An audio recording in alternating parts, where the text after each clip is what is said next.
সকলোকে শুভ সন্ধিয়া জনাই সন্ধিয়াৰ কেইটামান গুৰুত্বপূৰ্ণ খবৰ আপোনালোকলৈ লৈ আহিছোঁ। আপোনালোকে ভিডিঅ'টো শেষলৈকে চাব বুলি আশা কৰিলোঁ। শেষত আপোনালোকে আপোনালোকৰ মন্তব্য কমেণ্টৰ জৰিয়তে জনাব। আজি হৈছে 12 এপ্ৰিল সন্ধিয়াৰ খবৰকেইটা আপোনালোকে শুনক। আৰু এইখিনিতে সদায় কোৱাৰ দৰে আপোনালোকক চেনেলটোলৈ আপোনালোক যিসকল নতুনকৈ আহিছে চেনেলটো ছাবস্ক্ৰাইব কৰাৰ লগতে কাষতে থকা বেল আইকনটো প্ৰেছ কৰি অল কৰি থ'ব, যাতে নতুন এটা ভিডিঅ' দিয়াৰ লগে লগে আপোনালোকে আগতীয়াকৈ চাবলৈ পায়। যদি ভিডিঅ'টো চাই ভাল পায় লাইক এটা কৰি দিব আৰু শ্বেয়াৰ কৰি দিব বুলি আশা কৰিলোঁ। প্ৰথমটো খবৰ হৈছে এতিয়া হয় পদূলিমুখত হেঁপাহৰ বহাগ বিহু। ৰঙালী বিহুলৈ মাজত মাত্ৰ আৰু এটা দিন। সকলোৱে অসমবাসী সকলো ৰাইজে উৎকণ্ঠাৰে ৰৈ আছে আৰু এটা ইয়াৰ লগতে বহুত বেছি দুখৰো খবৰ সেইখিনি হয়। আমি যিহেতু জুবিন গাৰ্গক হেৰুৱাইছিলোঁ, জুবিন দাক হেৰুৱাইছিলোঁ, এবাৰ জুবিন দাবিহীন ৰঙালী বিহু সঁচাকৈ বহুত বেছি আৱেগিক হৈ যোৱা দেখা যায় সকলোকে। সঁচাকৈ কেনেকুৱা এটা আমাৰ বাবে দুৰ্ভাগ্য খবৰ। কেনেদৰে সেইখিনি আমি এতিয়াও তেওঁ কি হৈছিলে প্ৰকৃততে সেই দিনটোত গম পোৱা নাই। তথাপিতো এতিয়া সকলোৱে সেই যি হেঁপাহৰ ৰঙালী বিহু আদৰিবলৈ সাজু হৈছে আৰু হয় একেবাৰে পদূলিমুখত আৰু এতিয়া মাত্ৰ মাজত এদিন। নেক্সটটো খবৰ হৈছে 10 দিনীয়া চন্দ্ৰ অভিযান সামৰি পৃথিৱীলৈ প্ৰত্যাৱৰ্তন আৰ্টেমিছ 2। তো হয় এতিয়া 10 দিনীয়া যি চন্দ্ৰ অভিযান আছিল, চন্দ্ৰ অভিযান সামৰি পৃথিৱীলৈ প্ৰত্যাৱৰ্তন আৰ্টেমিছ 2। নেক্সটটো খবৰ হৈছে নিৰ্বাচনৰ ভোটগ্ৰহণৰ শেষত শিশুৰ কোমলীয়া সপোন পূৰণ কৰিলে খুমটাই বিজেপি প্ৰাৰ্থী মৃণাল শইকীয়া। মৃণাল শইকীয়া ডাঙৰীয়াই যি নিৰ্বাচনী প্ৰচাৰ চলাই আছিলে সেই সময়তে কণ যি শিশুসকল আছিলে তেওঁক কৈছিলে যে বৰ্তা চাইকেল দিব, আৰু যিহেতু সেইখিনি কোড অফ কণ্ডাক্ট লাগি থাকে নিৰ্বাচনৰ সময়ত দিম বুলি তেওঁলোকক সেইখিনি প্ৰতিশ্ৰুতি দিছিলে। আৰু যেতিয়া নেকি নিৰ্বাচন এতিয়া শেষ হ'ল আৰু শেষ হোৱাৰ পাছতে সেই কণ শিশুসকলক একোখনকৈ চাইকেল দিয়ে তেওঁ বিজেপি প্ৰাৰ্থী মৃণাল শইকীয়াই। তো হয় তেওঁলোক শিশুসকল কণ শিশুসকল বহুত বেছি উৎফুল্লিত হৈ পৰে আৰু ধন্যবাদ জনাই মৃণাল শইকীয়া ডাঙৰীয়াক কণ শিশুসকলে। তো নিৰ্বাচনৰ ভোটগ্ৰহণৰ সময়ত শেষত কোমলীয়া শিশুৰ সেইখিনি সপোন পূৰণ কৰিলে খুমটাই বিজেপি প্ৰাৰ্থী মৃণাল শইকীয়াই। নেক্সট খবৰ হৈছে অসমত সকলো সনাতনীয়ে বিজেপিকে ভোট দিছে। মুখ্যমন্ত্ৰী মহোদয়ে মন্তব্য কৰিছে। এতিয়া যদি আমি চাওঁ, এতিয়া মাননীয় মুখ্যমন্ত্ৰী মহোদয়ে তেওঁক সেইখিনি প্ৰশ্ন কৰা গৈছিলে আগন্তুক 26 নিৰ্বাচনৰ ফলাফল কি হ'ব কি নহ'ব বা ভোটগ্ৰহণ কেনেকুৱা ধৰণৰ হ'ল। আমি এতিয়া সকলোৱে গম পাওঁ আগৰ ভোটগ্ৰহণবোৰতকৈ তো এইবাৰ সৰ্বাধিক ভোটগ্ৰহণ হৈছে। আৰু এতিয়া মুখ্যমন্ত্ৰী মহোদয়ে সেই সম্পৰ্কত মন্তব্য ৰাখি কৈছে যে অসমত এতিয়া সকলো সনাতনীয়ে বিজেপিকে ভোট দিছে। মুখ্যমন্ত্ৰী মহোদয়ে এনেদৰে জনাইছে। নেক্সটটো খবৰ হৈছে অৰুণোদয় আঁচনিক লৈ বহুত ভাগে কৈ আছে অৰুণোদয় আঁচনি দিয়া হ'ব বুলি কোৱা হৈছিলে নিৰ্বাচনৰ আগত। এতিয়া অৰুণোদয় আঁচনি দিব নে নাই এনেকুৱা ধৰণৰ এতিয়া প্ৰশ্ন হৈ আছে। অৰুণোদয় আঁচনি কোনসকলে পাব কি হ'ব। এতিয়া মুখ্যমন্ত্ৰী মহোদয়ে কোৱা অনুসৰি অৰুণোদয় আঁচনি যি তেওঁলোকে এতিয়াও পোৱা নাই তেওঁলোকক সেইখিনি আগন্তুক সময়ত দিয়া হ'ব। কিন্তু এটা কথা মন কৰিব আপোনালোকৰ ৰেচন কাৰ্ড থাকিব লাগিব। ৰেচন কাৰ্ড থাকিলে আপোনালোকক যিসকল মহিলাই এতিয়াও অৰুণোদয় আঁচনি পোৱা নাই তেওঁলোকে অতি সোনকালে পাবলৈ গৈ আছে আৰু দিব। এতিয়া নিৰ্বাচন হৈ গ'ল, ফলাফল আহিব, ফলাফলৰ পিছতে চৰকাৰ গঠন কৰে, তাৰ গঠন কৰাৰ পাছতে সেইখিনি আৰু পৰ্যায়ক্ৰমে হৈ গৈ থাকিব। এনেদৰে আপোনালোকে আগন্তুক সময়ত খবৰসমূহ পাব। নেক্সটটো খবৰ হৈছে নিৰ্বাচনী বিধি উলংঘাৰ বাবে। তো এতিয়া দেখা গ'ল নিৰ্বাচনী বিধি উলংঘাৰ বাবে তেওঁলোকে সেইখিনি অভিযোগ আনিছে আৰু পাণবজাৰ আৰক্ষী থানালৈ কুংকি চৌধুৰীক মাতি পঠিওৱা হৈছে। তেওঁ গৈছে যে নিৰ্বাচনী যি বিধি আইন সেইখিনি উলংঘা কৰাৰ বাবে সেইখিনি কুংকি চৌধুৰীক মাতি পঠিওৱা গৈছে। আজি পাণবজাৰত আৰক্ষী থানাত তেনেদৰে আৰক্ষী চকীত উপস্থিত হোৱা দেখা যায় আৰু সেই বিষয়ৰ ওপৰত তেওঁ মন্তব্য কৰিছে আৰু সোধপোছ কৰা দেখা যায়।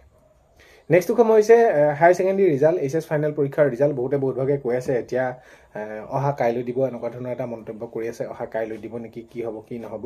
তো এইচএছ ৰিজাল্টৰ ক্ষেত্ৰত কওঁ যে যিহেতু মাননীয় মুখ্যমন্ত্ৰী মহোদয়ে জনাইছিলে মেট্ৰিক পৰীক্ষা 10-15 দিনৰ পিছতহে এইখিনি পৰীক্ষাৰ ফলাফল দিয়া হ'ব। আৰু ইয়াক লৈ বহুত ভাগে কৈছে বিহু আগতে 13 তাৰিখে দিব, অৰ্থাৎ কাইলৈ দিব এনেকুৱা ধৰণৰ কৈ আছে। এতিয়ালৈকে কোনো ধৰণৰ নিৰ্দিষ্ট তাৰিখ ঘোষণা হোৱা নাই। আৰু মাননীয় মুখ্যমন্ত্ৰী মহোদয়ে কোৱা অনুসৰি এতিয়া যদি চাওঁ আমি 10 তাৰিখে যোৱা আমাৰ মেট্ৰিক পৰীক্ষাৰ ফলাফল সেইখিনি দি গ'ল আৰু তাৰ পৰিৱৰ্তে সেইখিনি 10-15 দিন বুলি ক'লে, অৰ্থাৎ 20-25 এপ্ৰিল মানত দিয়া এটা সম্ভাৱনা আছে। আগন্তুক সময়ত খবৰ পালে নিশ্চয় সেইখিনি আপোনালোকক জনাবলৈ চেষ্টা কৰিম।